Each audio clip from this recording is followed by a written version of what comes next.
En vacances depuis quelques semaines, les membres du gouvernement ivoirien ont repris le travail ce mercredi matin par un conseil des ministres en présence du chef de l'État. Débuté le 15 juin dernier, les inscriptions en ligne pour les élèves des lycées et collèges se poursuivent, mais à moins de 15 jours de la rentrée, seulement 250 000 sur 1 million d'élèves attendus sont inscrits.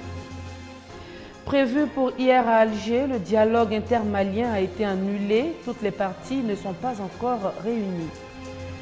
Voilà pour le sommaire de ce 12h30. Bonjour à tous. Fini les vacances pour les membres du gouvernement câblant d'un camp. Le travail a repris ce mercredi matin au palais présidentiel avec un conseil des ministres présidé par le chef de l'État Alassane Ouattara. Plusieurs sujets à l'ordre du jour, dont certainement la lutte contre le virus Ebola en Afrique de l'Ouest. Le 15 septembre, c'est-à-dire dans moins de 2 semaines, c'est la rentrée des classes. Pour les élèves des lycées et collèges, les inscriptions en ligne ont débuté depuis le 15 juin dernier et se poursuivent. Et sur plus d'1 million d'élèves attendus, ce sont moins de 250 000 qui sont inscrits pour le moment. Le constat de nos reporters Godefroy Okambawa et Herman Niamia. Le 15 juin dernier, les inscriptions en ligne des élèves se poursuivent jusqu'au 15 septembre prochain. Mais à ce jour, seulement 200 000 élèves sont inscrits sur plus d'1 million attendus. Nous sommes au 2 septembre. Les inscriptions, nous sommes à 200 000 inscrits sur 1 500 000 attendus. Ce qui nous fait un taux de 13,33%. Moins de 15% des enfants sont en ce moment préinscrits en ligne. Les parents ne bougent pas trop pour l'instant. L'année passée, à la même époque, nous avons presque le même souci. Nous avons, c'est vrai, à peine 10 000 inscrits. Il y a une légère amélioration, mais nous constatons toujours que les parents ne se bousculent pas. Disons que l'objectif de Madame le ministre, quand elle souhaite que les inscriptions démarrent assez tôt, c'est que les cours puissent effectivement démarrer le 15 septembre. Pour les élèves résidant dans les zones dépourvues de connexion Internet, des dispositions sont prises par le ministère afin de faciliter leurs inscriptions. Ceux qui sont dans les zones reculées, qui n'ont pas certainement accès à Internet, ont la possibilité de le faire via le téléphone mobile. Et nous avons en l'occurrence 3 opérateurs qui sont retenus pour cette opération. Le ministère de l'Éducation nationale et de l'enseignement technique invite les parents d'élèves à inscrire leurs enfants avant la rentrée scolaire prévue pour le 15 septembre prochain. Les régions centre et nord de la Côte d'Ivoire verront cette année leur dispositif scolaire renforcé de 70 écoles. C'est une initiative de l'ONG Save the Children qui vise à réduire l'insuffisance d'établissements scolaires et booster également le rendement des élèves dans ces 2 régions. Ouattara Amadou et Kader Sogodogo de RTI Boaké. En 2013, environ 6 000 élèves issus de 40 villages ont pu aller à l'école en Côte d'Ivoire grâce à l'appui technique de l'organisation non gouvernementale Save the Children. Ce résultat jugé positif amène cette année l'ONG à reconduire son expérience avec le projet Educate a Child, EAC. Ce sont 70 écoles qui seront construites, dont 35 dans les régions de Gbeke, Ambol, Poro et Tchologo. Ce projet consiste à appuyer les communautés pour la construction d'écoles dans les régions centre et nord du pays. La présentation du projet EAC a regroupé à Katiola 20 sous-préfets, 5 directeurs régionaux de l'éducation nationale et de l'enseignement technique, 12 inspecteurs de l'enseignement primaire des régions concernées et 3 ONG locales partenaires. Objectif principal de cette rencontre, impliquer les autorités préfectorales et les acteurs du système éducatif afin de créer les conditions optimales pour un meilleur fonctionnement de ce projet. Il y a la mobilisation communautaire d'abord, mobiliser les communautés pour la construction d'écoles, permettre aux enfants qui sont en dehors du circuit d'avoir accès à l'éducation, c'est le 2e objectif. Le 3e objectif, améliorer la qualité de l'éducation par l'amélioration de la qualité de l'environnement scolaire et aussi de la formation des enseignants. Et enfin, le 4e objectif, c'est la protection de l'enfant en milieu scolaire. L'initiative de l'ONG Save the Children est saluée par les participants. Ce projet a permis aux populations de faire des réalisations qu'on ne croyait même pas qu'une population pouvait faire. Par exemple, avec un appui de 2 millions, une population construit 3 salles de classe. Il est important que nous soyons imprégnés du projet avant de pouvoir le suivre sur le terrain. Parce que si nous ne sommes pas imprégnés, il est difficile pour nous de savoir ce qui se fait. Educate a Child s'inscrit dans le cadre du programme éducation de l'organisation internationale Save Our Children. Ce projet est à sa 2e année de mise en œuvre.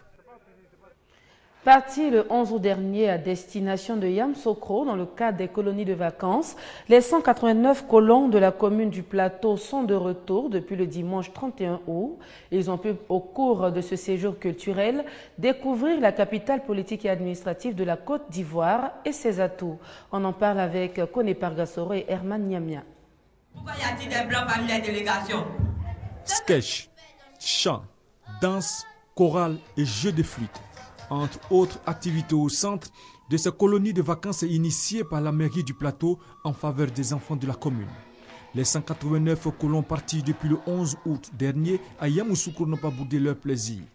Ils ont pu, à travers des activités culturelles et récréatives autour du thème « Le rôle de l'enfant dans la préservation de l'environnement », sensibiliser et interpeller les consciences des populations. Pour ces enfants de 6 à 12 ans, il est important d'adopter des comportements éco-citoyens en vue de préserver l'environnement, mais aussi minimiser les risques de pollution du cadre de vie. Le député Zoumana Bakayoko, représentant le premier magistrat de la commune du Plateau, a saisi l'occasion pour exprimer sa gratitude aux autorités du district de Yamoussoukro. Des prestations d'artistes et de l'orchestre municipal du Plateau ont mis fin à ces 3 semaines de vacances passées dans la capitale politique et administrative de la Côte d'Ivoire. Ce reportage était plutôt commenté par Abou Sanogo. Il a été officiellement présenté samedi dernier à la communauté burkinabé de Côte d'Ivoire. Daouda Diallo est désormais le consul général du Burkina Faso en Côte d'Ivoire. La cérémonie de présentation s'est tenue dans les locaux du consulat général au Plateau et c'était en présence de Marie-Laure Magnessé et Abou Sanogo. Daouda Diallo, le nouveau consul général burkinabé à Abidjan, a pris fonction le 18 juillet dernier. Il a été nommé en Conseil des ministres le 26 février 2014 en remplacement de feu Patrice Kafando. Ce samedi, Justin Koutaba, ambassadeur du Burkina Faso en Côte d'Ivoire, a présenté officiellement Daouda Diallo à la communauté burkinabé. Je vous installe dans vos fonctions de consul général du Burkina Faso à Abidjan. Je vous souhaite plein succès dans votre mission. Le consul général burkinabé aura pour mission notamment de contribuer auprès de l'ambassadeur à la promotion de la paix, de la démocratie et du développement. Des objectifs hautement prioritaires pour Daouda Diallo. Les enjeux de la mission qui nous est confiée sont de taille. C'est pourquoi nous appelons la communauté burkinabé à s'impliquer entièrement dans les actions en faveur de la paix et de la réconciliation. Nous vous exhortons donc, chers compatriotes, à vivre en paix et en bonne intelligence avec nos frères et sœurs de ce beau pays qui vous offre l'hospitalité. Et nous vous engageons aussi à respecter les lois et règlements ivoiriens. L'homme n'est pas étranger en terre ivoirienne. Il a servi au sein de l'équipe du représentant spécial du facilitateur des accords politiques de Ouagadougou de 2007 à 2012. C'est donc en territoire connu que le nouveau consul sera amené aux côtés de l'ambassadeur à unifier et à organiser la communauté burkinabé vivant en Côte d'Ivoire. En bref, les actes de terrorisme s'intensifient dans le nord Mali. 4 casques bleus tchadiens de la MINUSMA sont tombés ce 2 septembre sous l'explosion d'une mine dans le nord du pays. On signale également 15 autres blessés, dont 6 dans un état critique. Le dialogue entre les groupes armés du nord Mali et le gouvernement malien, prévu pour hier mardi à Alger, a été finalement annulé par les autorités algériennes. La raison évoquée, l'absence à cette rencontre des représentants de la société civile qui seraient bloqués à Bamako. Visiblement, ils forment un groupe compact. Les principaux mouvements armés touaregs et arabes du nord Mali arrivent à Alger avec une seule et même revendication. La chose sur laquelle nous insistons, c'est qu'il faut que l'Azawad ait ses destinées à main. Il faut que les populations de l'Azawad ne soient plus gérées comme des choses. Le deuxième round des négociations entre Bamako et les principaux groupes politico-militaires du Nord Mali s'ouvre dans un climat empreint de franchise. Les mouvements armés réclament un statut politique et juridique pour l'Azawad, ensemble géographique qui comprend Tombouctou, Gao et Kidal. Le gouvernement malien, pour sa part, se dit prêt à discuter de tout, sauf de l'intégrité territoriale du pays.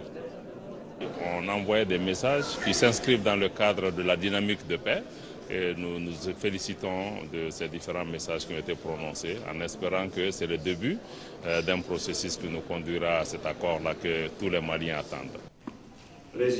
4 commissions sont mises sur pied. Elles doivent examiner les principaux points au cœur des discussions entre le gouvernement malien et les groupes armés du Nord.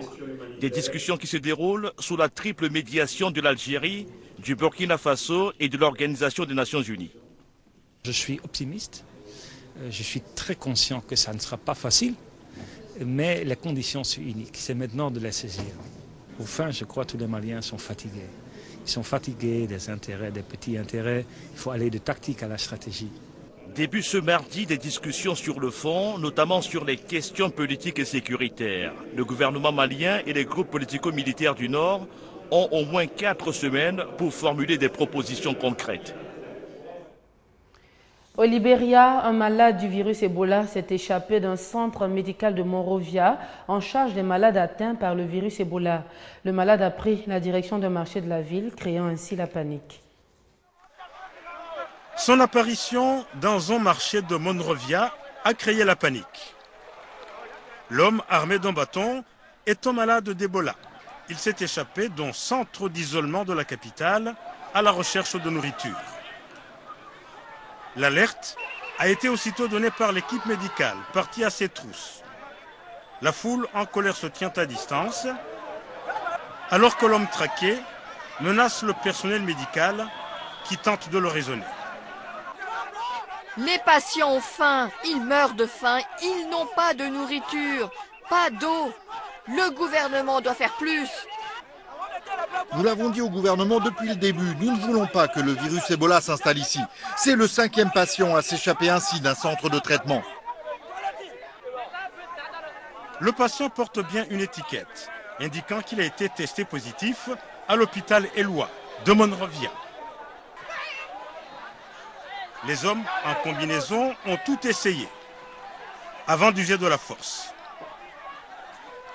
C'est donc sans ménagement que le jeune homme a été maîtrisé et hissé à bord d'un véhicule qu'il a ramené dans son centre d'isolement. Au grand soulagement de la foule qui a assisté à toute la scène. En Irak, un second journaliste américain a été décapité. L'exécution a été revendiquée mardi soir par l'État islamique qui a diffusé une vidéo non authentifiée de l'assassinat de Steven Sotloff 2 semaines après celle de James Foley. Sachez aussi, avant de refermer ce journal, que l'ex-international ivoirien Alain Guaméné est le nouvel entraîneur de la SEC Mimosa.